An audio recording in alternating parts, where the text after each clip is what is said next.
রাসায়নিক বিক্রিয়ার আণবিকতা কি শূন্য হতে পারে? মৌলিক রাসায়নিক বিক্রিয়ার আণবিকতা কখনোই শূন্য হতে পারে না। তার কারণ রাসায়নিক বিক্রিয়ার আণবিকতা শূন্য হওয়ার অর্থ হচ্ছে বিক্রিয়ক পদার্থ ছাড়াই বা কোনো একটি মৌলিক বিক্রিয়া বিক্রিয়ক পদার্থ ছাড়াই সম্পন্ন হচ্ছে। মৌলিক বিক্রিয়ার আণবিকতা কোনটা? বিক্রিয়ক পদার্থের সহগ। এবার বিক্রিয়ক পদার্থের সহগ যদি শূন্য হয় তাহলে তার মানে কী বোঝাচ্ছে? যে শূন্য মোল এ বিক্রিয়া করে বিক্রিয়াজাত পদার্থ উৎপন্ন করছে, সেটা কি কখনো সম্ভব? অর্থাৎ বিক্রিয়ক পদার্থ ছাড়াই বিক্রিয়া সম্পন্ন হচ্ছে, যেটা পুরোটাই কাল্পনিক। ওই জন্য বলছে যে মৌলিক বিক্রিয়ার আণবিকতা কখনো শূন্য হতে পারে না। এরপরে যেটা প্রশ্ন দিয়েছে দেখো, এটাও HW হিসাবে দেওয়া আছে। একটি রাসায়নিক বিক্রিয়ার হার ধ্রুবক মানে হার সমীকরণ যেটা দেওয়া আছে এইটা K into A into B to the power 3/2, এটি কি মৌলিক বিক্রিয়া হতে পারে? ব্যাখ্যা করো। এটি মৌলিক বিক্রিয়া কখনোই হতে পারে না। তার কারণ মৌলিক বিক্রিয়ার আণবিকতা হয় ওর বিক্রিয়ক পদার্থের গাঢ়ত্বঘাতের সমষ্টির সমান। তাহলে এখানে আণবিকতা কত হচ্ছে? One plus 3/2 equal to 5/2। তাহলে 5/2 যদি হয়ে থাকে তাহলে এটা পূর্ণ সংখ্যা না ভগ্নাংশ? নিশ্চিত রূপে ভগ্নাংশ। আবার আমরা জানি মৌলিক বিক্রিয়ার ক্ষেত্রে আণবিকতা কখনো ভগ্নাংশ হতে পারে না।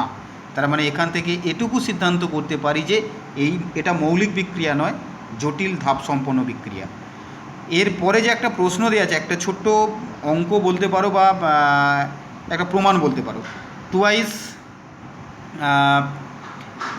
N2O5, এই যে সমীকরণটা দেওয়া আছে 2 N2O5 বিয়োজিত হয়ে 4NO2 এবং তার সাথে 1 মোল অক্সিজেন উৎপন্ন করছে।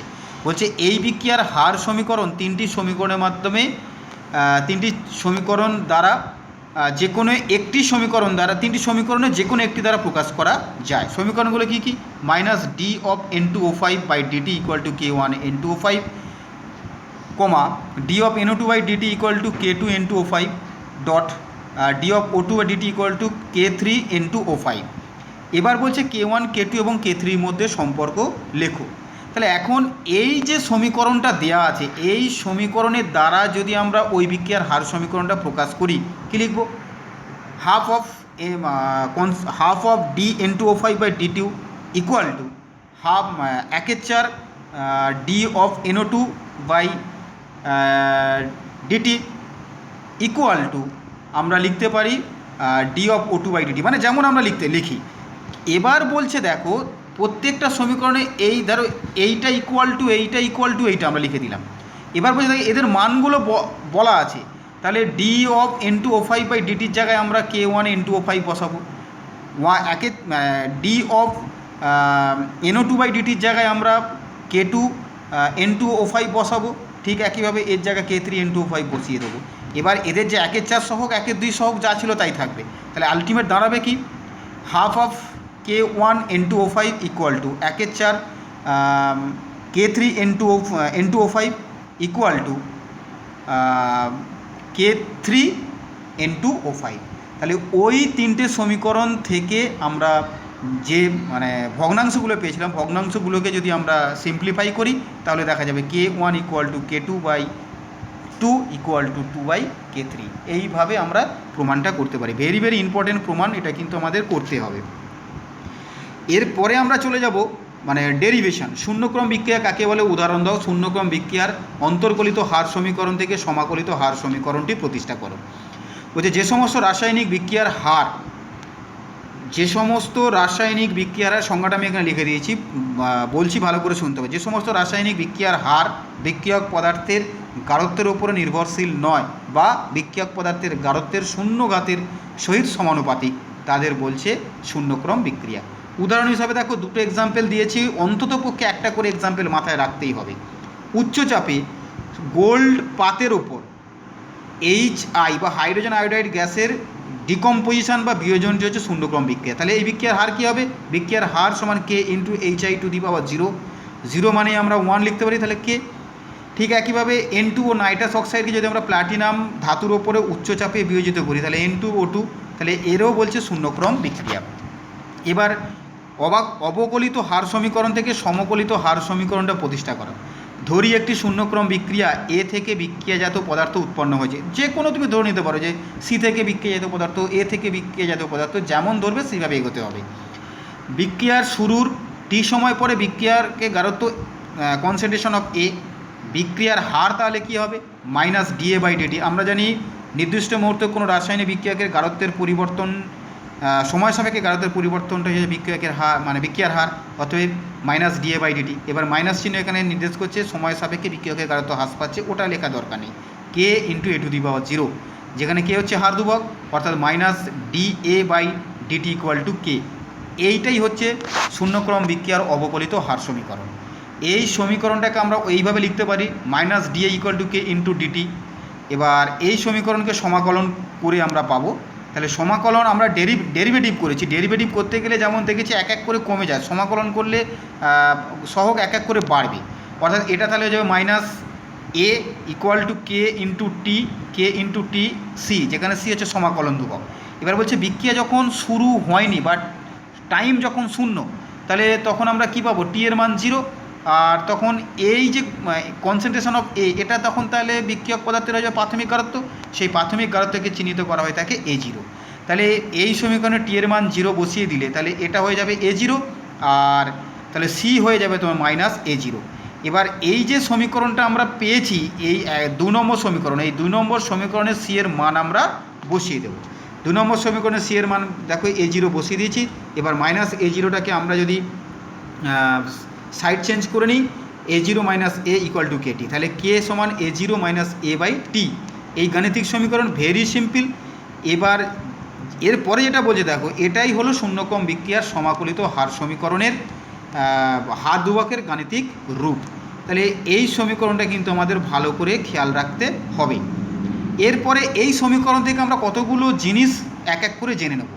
বলছে হার ধ্রুবকের একক কী হবে, তাহলে এই দেখো কে সমান দেখতে পাচ্ছি বিক্রিয়কের গাঢ়ত্বের পরিবর্তন বাই সময়, তাহলে অ্যাকচুয়ালি বিক্রিয়কের গাঢ়ত্ব বাই সময়, গাঢ়ত্বকে আমরা যদি মোলস পার লিটার এককে প্রকাশ করি তাহলে moles per litre per second, atmosphere এককে প্রকাশ করলে অ্যাটমসফিয়ার পার সেকেন্ড, বা এবার টাইমটাকে তুমি মিনিট বলো আওয়ার বলো যে কোনো এককেই প্রকাশ করতে পারো।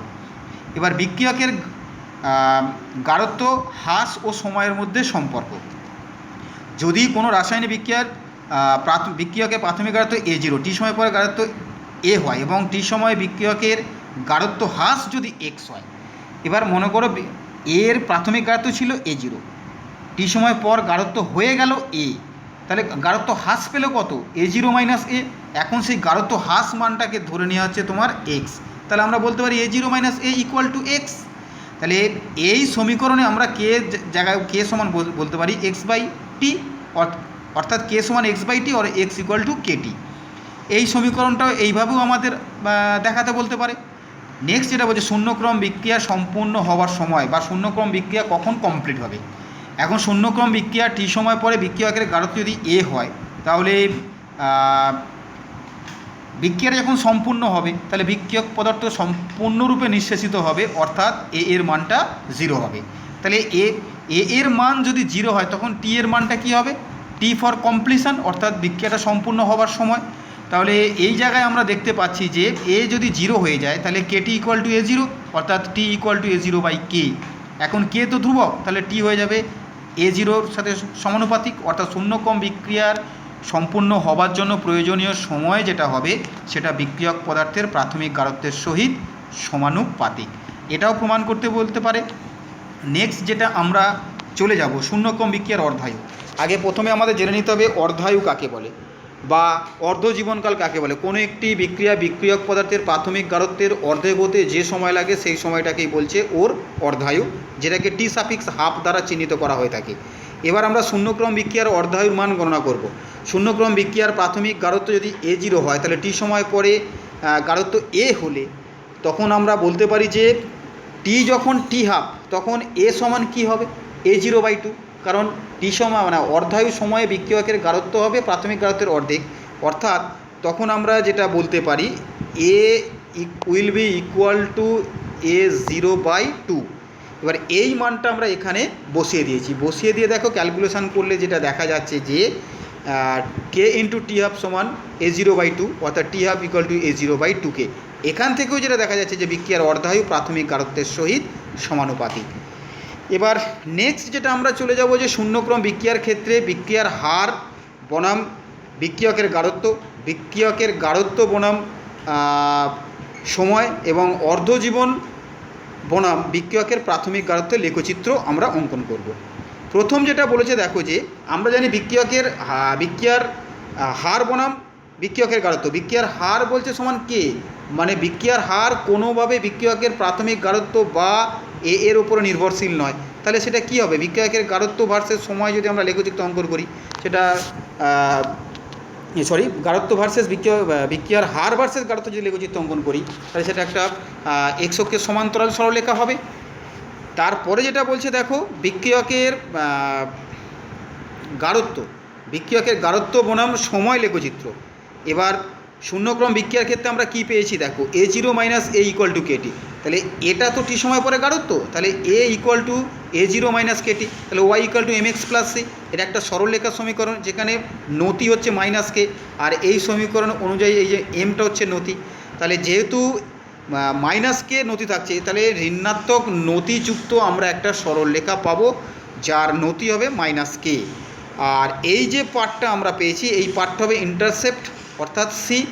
আর এখানে কিন্তু সেই C এর মানটা আমরা যে সমীকরণ থেকে পাচ্ছি, সেই C will be equal two এখানে ইনিশিয়াল কনসেন্ট্রেশন বা A0। তাহলে অর্থাৎ ঋণাত্মক নতিযুক্ত একটা সরলরেখা আমরা পাবো। এবার শূন্যক্রম বিক্রিয়ার ক্ষেত্রে আরেকটা যেটা বাকি থাকে যে টি হাফ ভার্সেস বিক্রিয়ক পদার্থের প্রাথমিক গাঢ়ত্ব। এখন টি হাফ ভার্সেস বিক্রিয়ক পদার্থের প্রাথমিক গাঢ়ত্ব যদি সমীকরণটা দেখি, বিক্রিয়ক পদার্থের টি হাফ তার প্রাথমিক গাঢ়ত্বের সেই সমানুপাতিক, অর্থাৎ প্রাথমিক গাঢ়ত্বের পরিমাণ দ্বিগুণ করলে টি হাফও দ্বিগুণ হবে।